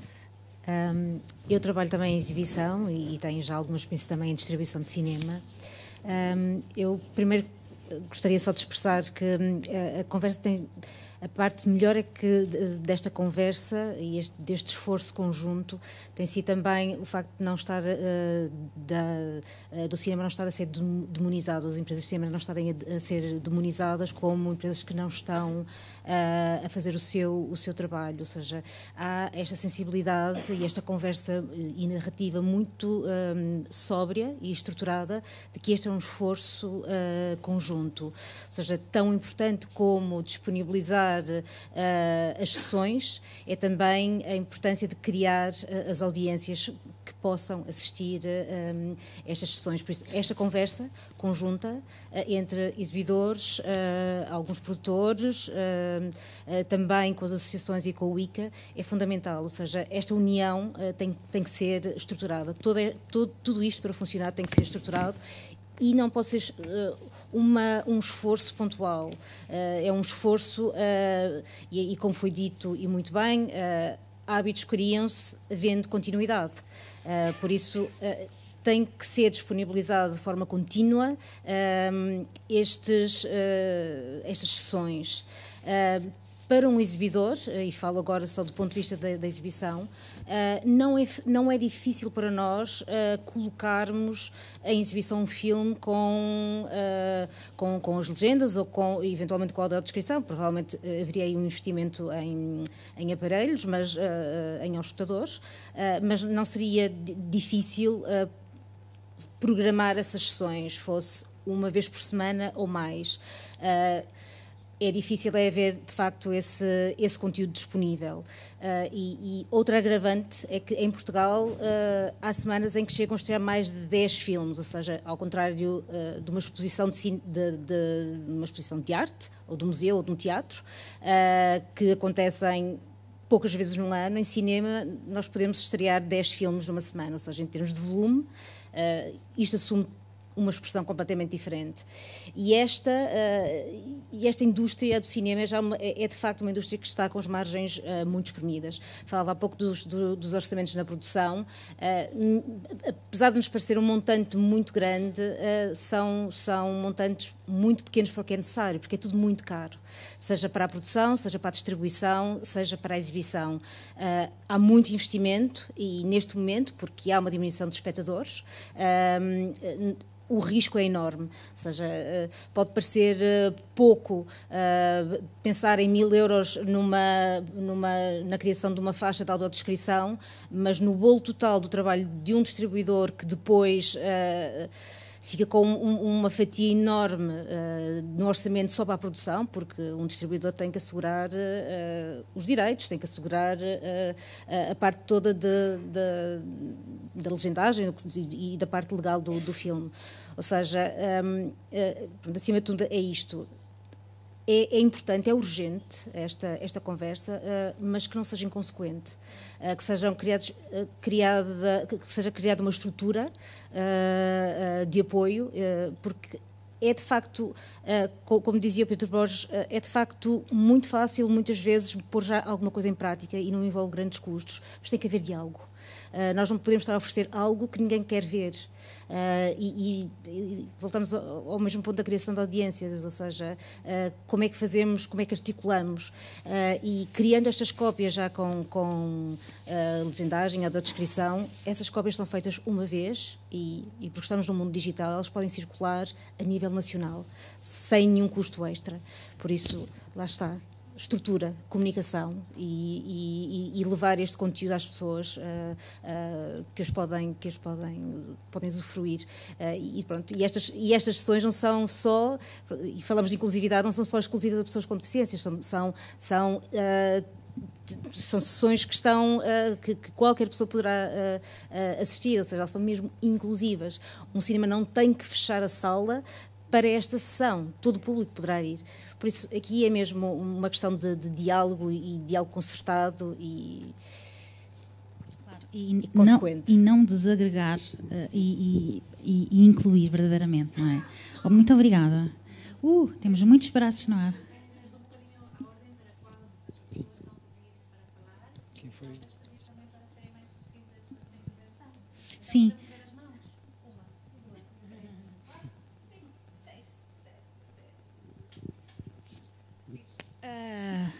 Bom, eu tenho aqui esta menina de blusa preta, que eu sei que já estava com o braço no ar há um tempo. Mais ao fundo, mais ao fundo, mais ao fundo. Essa. Olá, boa tarde, boa noite a todos. Meu nome é Roberta. Eu trabalho para uma dessas aplicações de acessibilidade, inclusive no Brasil também. Acho que muitos já perceberam que eu sou brasileira. E falou-se muito aqui hoje da experiência no Brasil, mas também há experiências diferentes em outros países na Europa. A empresa que eu trabalho se chama Greta e também está presente em outros países aqui na Europa. E cada país tem a sua própria experiência. Então, tem muitos modelos que podem ser seguidos. Por exemplo, na Espanha, tem uma associação de cegos muito forte, e foi assim que se conseguiu uma aplicação lá. Não é um país que estamos presentes, mas foi assim que se conseguiu uma aplicação lá, inicialmente. Temos a minha empresa, que eu trabalho, fica na Alemanha. Lá foi uma outra experiência. No Brasil, claro, foi a lei, e agora há 4 aplicações diferentes no país, são bastantes. Mas não há uma regulamentação. Então, como tudo se organizou, foi uma forma que os distribuidores e os estúdios arcam com os custos. Mas, na França, por exemplo, nós temos os exibidores arcando com os custos. Ao invés de comprarem DCP para os cinemas, eles estão comprando o serviço da aplicação. Então, são muitos modelos. Eu só queria acrescentar mais uma coisa relacionada ao que o Wagner falou antes, sobre a língua estrangeira. Na Suécia, nós temos um modo de se fazer, porque a maior parte dos filmes são só legendados, não há filmes dublados. Então, é a audiodescrição mais a leitura das legendas. Então, também tem essa opção. E eu só queria contribuir um pouco com isso. Claro, muito obrigada, Roberta. Claro. Agora passamos para o outro lado.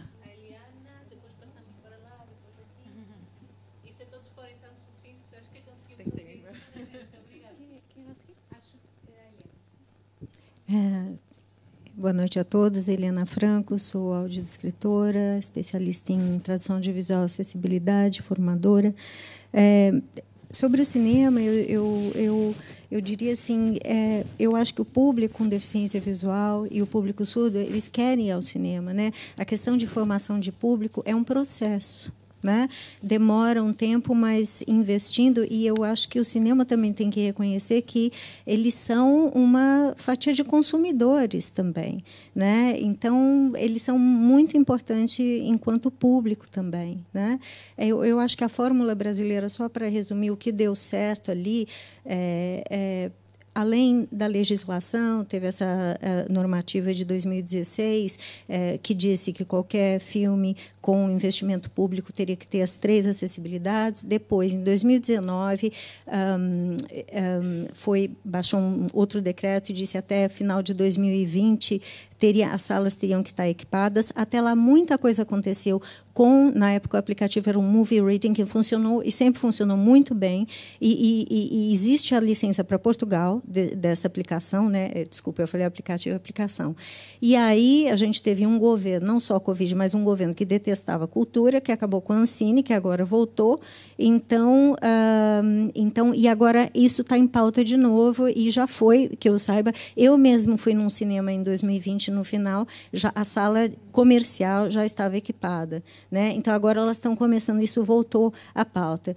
A terceira coisa, eu estou acabando, a terceira coisa foi a LBI de 2015, o Walter talvez tenha esquecido de mencionar, que foi a Lei Brasileira de Inclusão. Lei Brasileira de Inclusão, ela veio em consequência de um movimento das pessoas com deficiência visual, com deficiência, não só com deficiência visual, que exigiram, né, que perceberam que a acessibilidade é um direito delas, se juntaram e exigiram, né, que as acessibilidades estivessem presentes no audiovisual.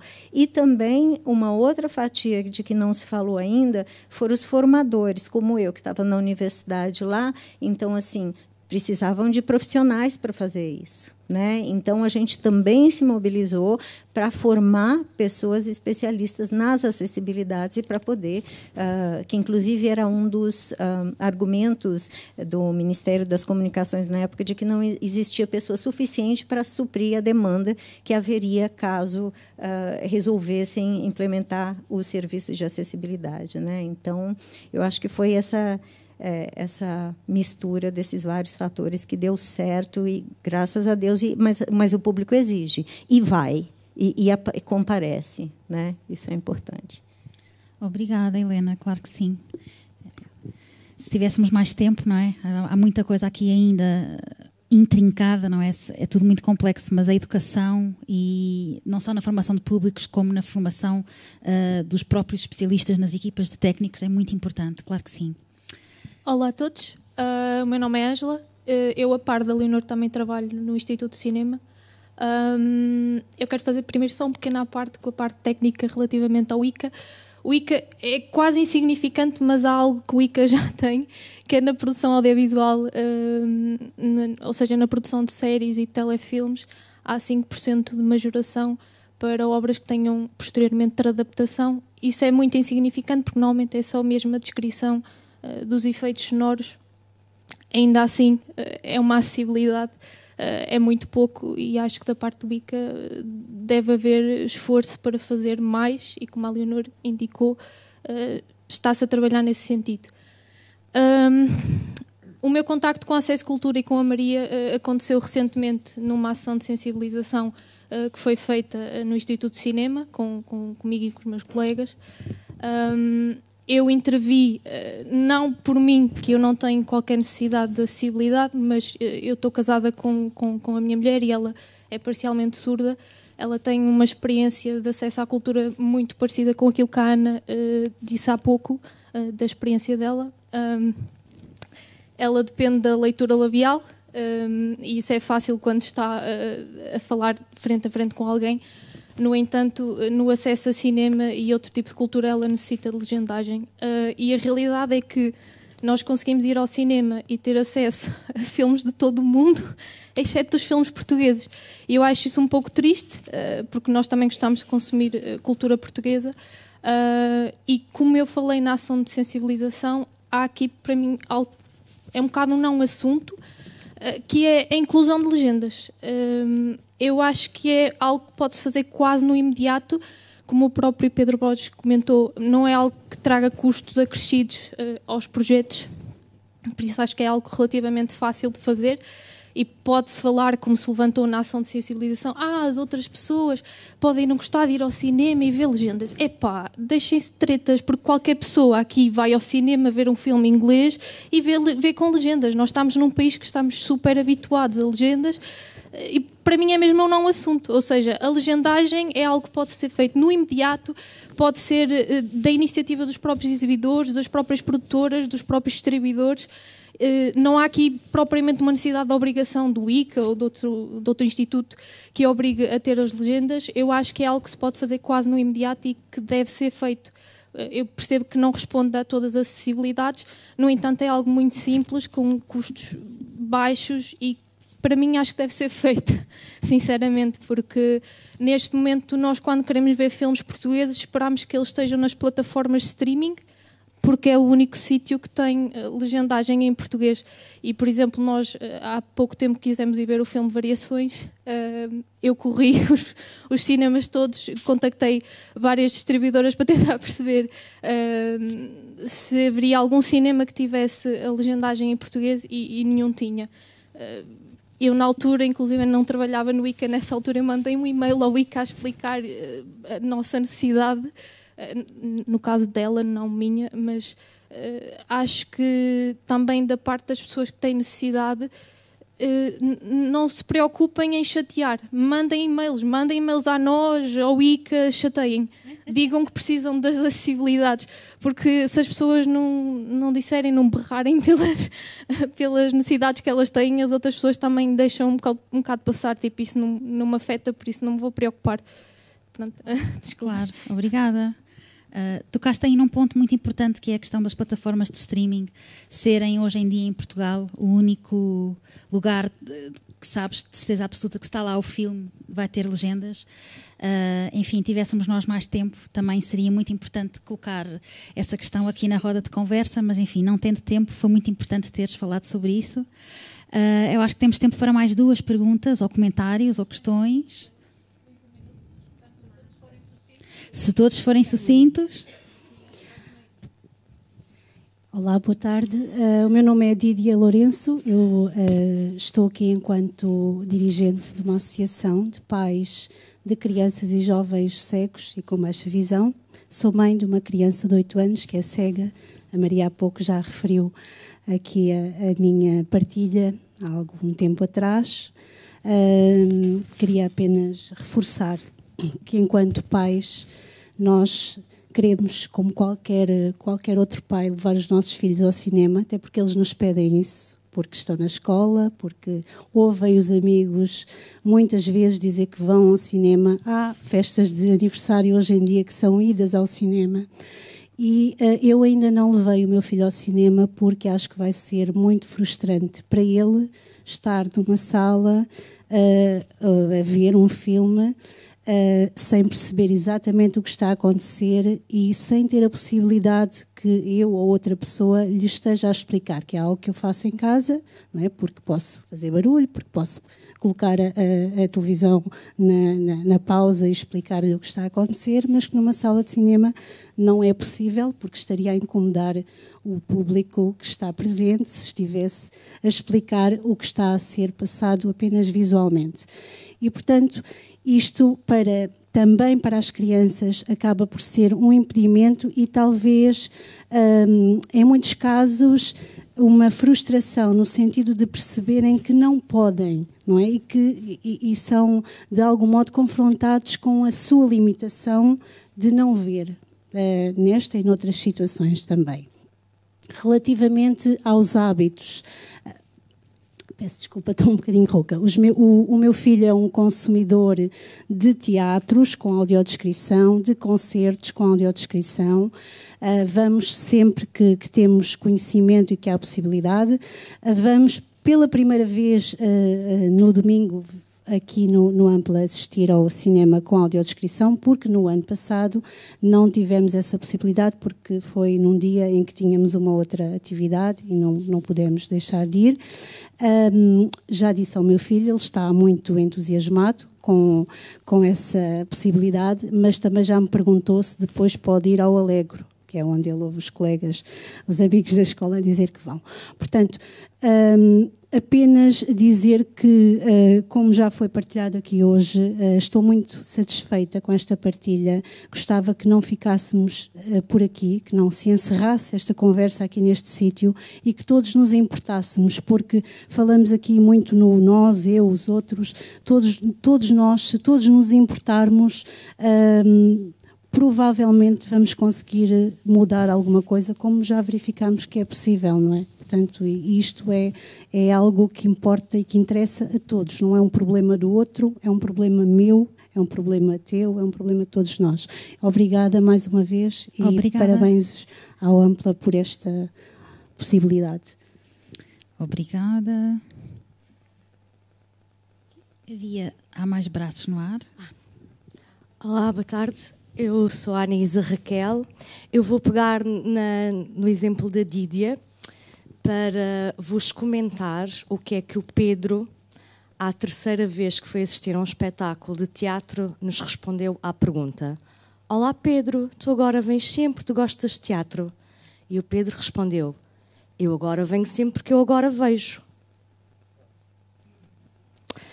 Portanto, se calhar talvez devêssemos deixar de pensar em números. As pessoas não são números, nem toda a gente gosta dos mesmos filmes. Se calhar não há 100 mil pessoas com deficiência visual, mas, na verdade, uma pessoa com deficiência visual, uma pessoa surda, uma pessoa com mobilidade condicionada tem tanto direito à fruição como 100 mil. Esta questão da afluência eu já ouvi quando iniciámos o recurso da audiodescrição nos equipamentos culturais de teatro. Há 15 anos. Já não se fala sobre estas questões. Nomeadamente, há equipamentos culturais que já têm 2 sessões com os recursos de acessibilidade por espetáculo. Claro que não têm 100% da programação acessível, porque financeiramente não é possível, mas 50% da programação já têm. Qualquer cinema consegue ter recursos de acessibilidade em pelo menos 20% da programação, se houver vontade. Obrigada. Obrigada, ótimo. Ótima colocação.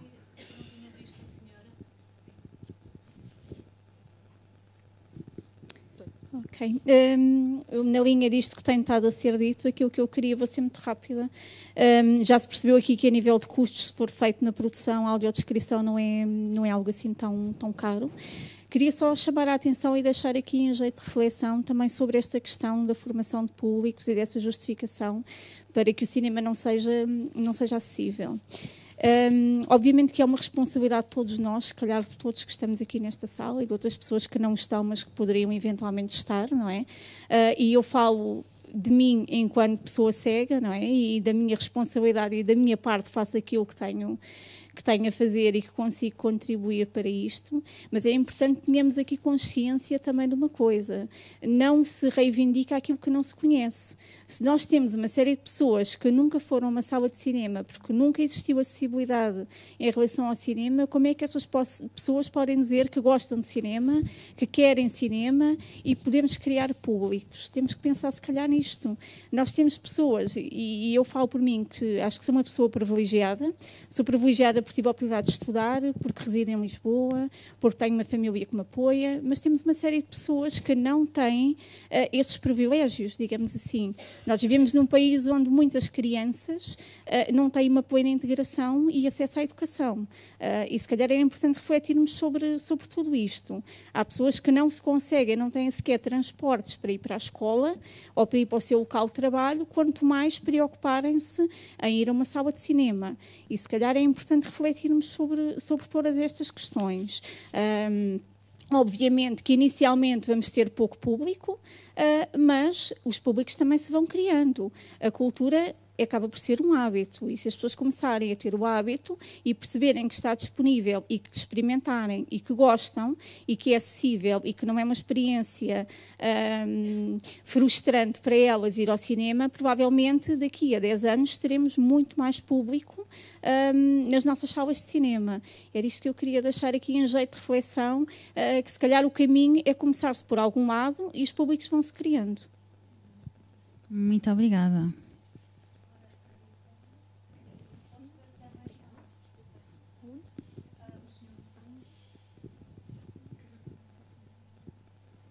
Então, vamos à última pergunta para encerrarmos a nossa conversa.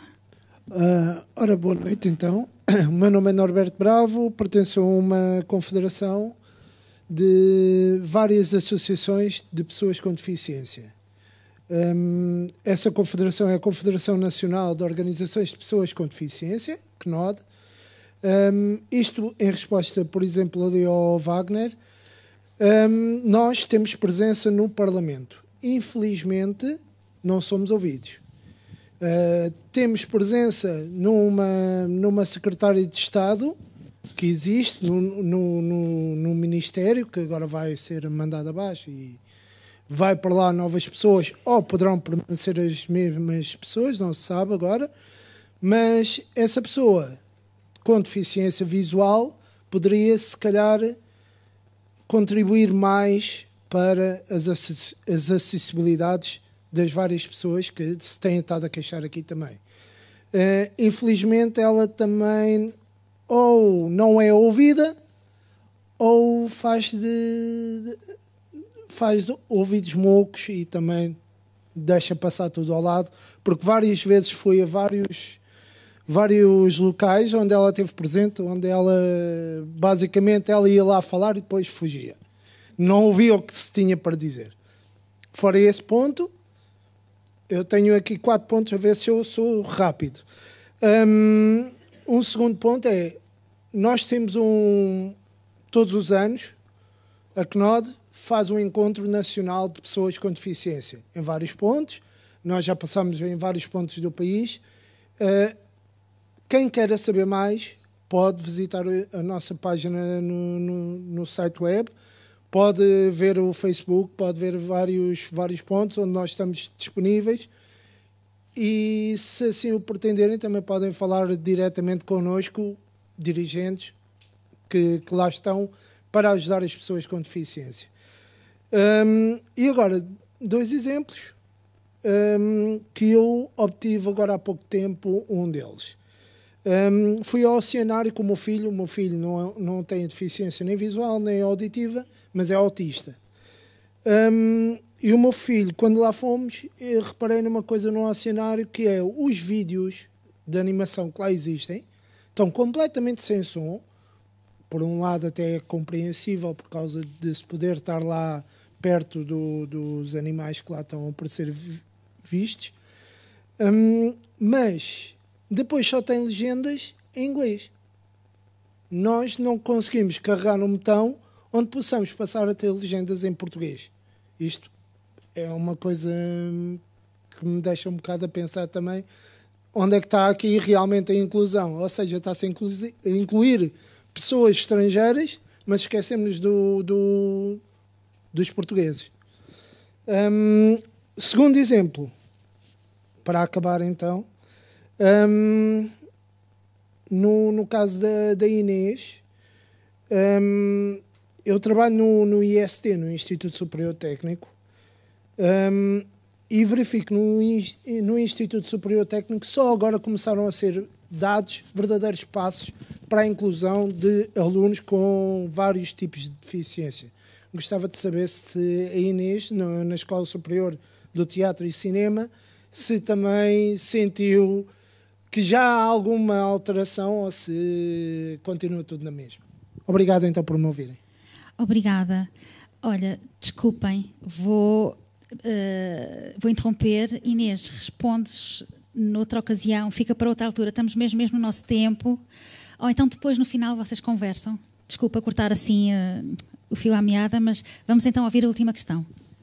Ou comentário, ou elogio. Não, já foi tudo dito, mas eu estava, quando falaram das plataformas de streaming... está bem. Estava a dizer, estavam a falar das plataformas de streaming, eu já vi na Netflix, para além da dobragem, da legendagem, também há a audiodescrição, alguns filmes. Por exemplo, séries portuguesas também, por exemplo, Rabo de Peixe também. Mas sim, também acho que já há teatros e da minha experiência também, e concertos, com esse recurso, acho que no cinema também isso devia acontecer, nem que seja, por exemplo, sei lá, através de uma aplicação móvel ou assim que nos permitisse ter acesso a uns fones, claro, para as outras pessoas não terem que estar a ouvir a audiodescrição, pois é uma coisa só nossa. Também não só nós que temos deficiência visual, mas também outras pessoas sei lá, de mais idade que possam ter outras limitações. E pronto, é isso. Acho que se já tem sido possível estes recursos todos, acho que não se justifica pronto, os cinemas portugueses ainda estarem atrasados em relação a isto. Pronto, é isso. Obrigada. Obrigada a todos. Eu vou... Sim, claro, Inês. Ok. Agora percebi o olhar que ela... Agora percebi. Desculpa. Era só no fundo para fechar quase com boas notícias, que é, a Anísia estava a falar nos custos, por exemplo, quando é espetáculos de dança ou de teatro, onde as pessoas que estão a fazer interpretação de língua gestual portuguesa ou de audiodescrição estão a fazer em tempo real. Portanto, isso implica ter sempre a fazer em cada espetáculo. No caso do cinema é muito mais fácil. Produzem-se os recursos e podem ser mostrados onde quer que seja. Portanto, essa é uma grande vantagem do cinema, também financeira. Claro que sim, obrigada. Mesmo em jeito de finalização, Leonor, Rita, Pedro, afinal, o que é que faz falta fazer? Investir?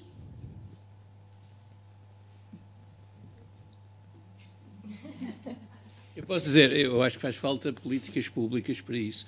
Incluir nas políticas públicas esse tipo de obrigações, de iniciativas, enfim, de juntar as pessoas. Eu estou muito pessimista sobre isso tudo de qualquer maneira. Não queria que acabasse assim, mas eu tinha isto para dizer já há bocado. Nós estamos numa campanha eleitoral e é possível que o governo mude. E um dos partidos que pode estar no governo daqui a um mês propõe que as taxas que financiam o ICA terminem imediatamente. E, portanto, estamos a falar de coisas que... Em 2012 houve uma coisa que ficou conhecida pelo ano zero do cinema português, é que houve zero em termos de apoio durante 14 meses. É isso.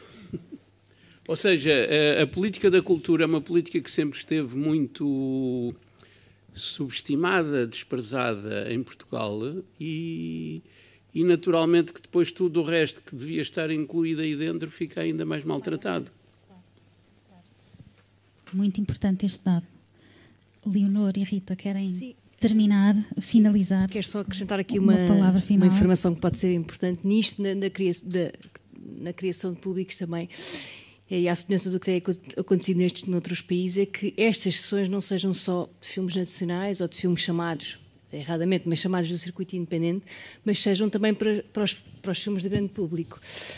Porque nem toda a gente se calhar quer ver um filme português, mas pode querer ver a Barbie ou Oppenheimer, por exemplo. E falámos aqui muito no cinema nacional, que é importantíssimo, mas é importante também que exista este esforço por parte de todos, para que efetivamente exibidores e distribuidores de grandes estúdios ou de filmes de estúdio percebam a importância também de tornar estas sessões inclusivas, mas também nesses filmes, não é? E que se calhar o miúdo pode querer ver o novo filme da Pixar ou o novo filme da Disney, não é? Não só filmes de animação portugueses, por exemplo. E isso até poderia ser importante neste problema de público que nós estamos a atravessar, que, principalmente pós-pandemia, se queremos ter mais espectadores, então, existe uma franja de espectadores que à qual nós não estamos a chegar, mas para chegar a eles é preciso não só estas ferramentas, mas também que existam todo o tipo de filmes, não é? Incluindo filmes de grande público. Muito obrigada, Rita. Leonor.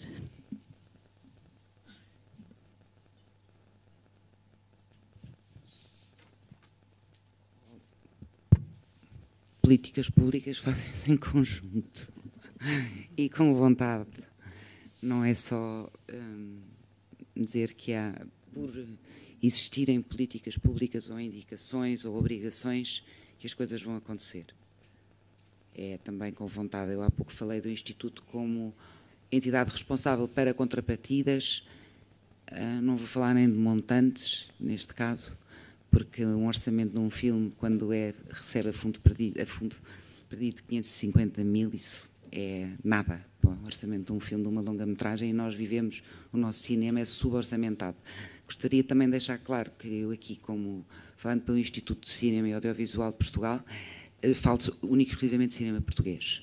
Não estou, o restante é essa união que tem que haver entre distribuidor e exibidor quando se fala em outro tipo, ou cinema de outras nacionalidades. Portanto, agora eu acredito, e como disse há pouco, sim, o dinheiro é um problema, mas também acredito que ninguém, houve alguém que disse as pessoas não são boazinhas e nós temos é que fazer. Está bem, com certeza que sim. É lógico, ninguém acha que o homem é um animal bom, mas tenho a certeza que o ponto de partida, pelo menos o falar, ou estar, aquilo que eu dizia há bocadinho, escrito, é um bom ponto de partida para existir as contrapartidas e para estar englobado como iniciativa nos regulamentos a vir do Instituto. E depois as políticas fazem-se em conjunto com quem está no terreno, senhores exibidores e distribuidores e produtores. Obrigada. Claro, claro.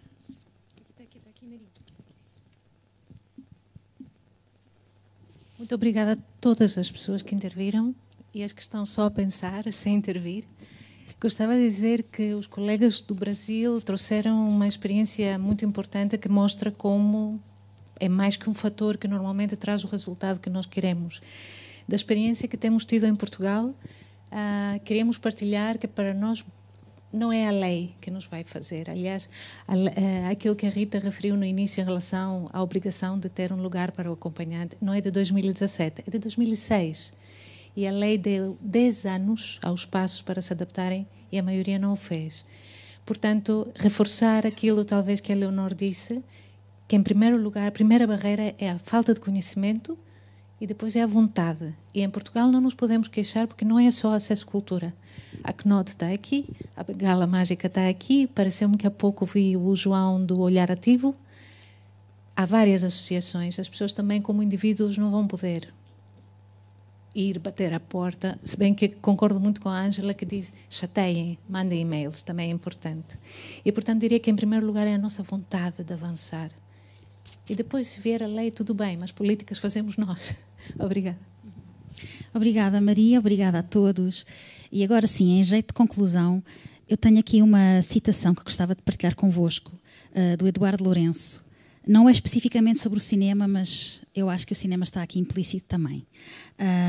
Diz ele: nenhum povo pode viver sem uma imagem ideal de si mesmo. Mas nós temos vivido sobretudo em função de uma imagem irrealista, o que não é a mesma coisa. Chegou a hora de fugir para dentro de casa, de nos barricarmos dentro dela, de construir com constância um país habitável de todos, sem esperar de um eterno lá fora ou lá longe a solução que está enterrada no nosso exíguo quintal. Não estamos sós no mundo, nunca o estivemos. Obrigada a todos, sobretudo obrigada aos nossos convidados, obrigada à Ampla, obrigada à Culturgest, obrigada à Acesso Cultura e vão ver cinema. Tchau.